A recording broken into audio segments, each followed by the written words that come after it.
বিএডৰ first ইয়াৰৰ গোটেই sir বাইদেউসকলে আজি আমি প্ৰতিভা লৈ আহিছোঁ আৰু সকলোৱে আমাৰ বিএডৰ ফাৰ্ষ্ট ইয়াৰৰ ছাৰ বাইদেউসকলে অংশগ্ৰহণ কৰিছে।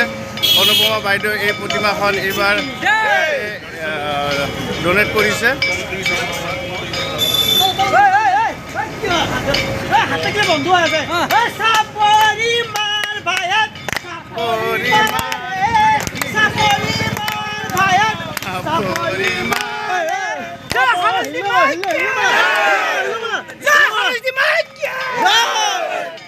জয় সৰস্বতী মাইকি, জয় সৰস্বতী মাইকি,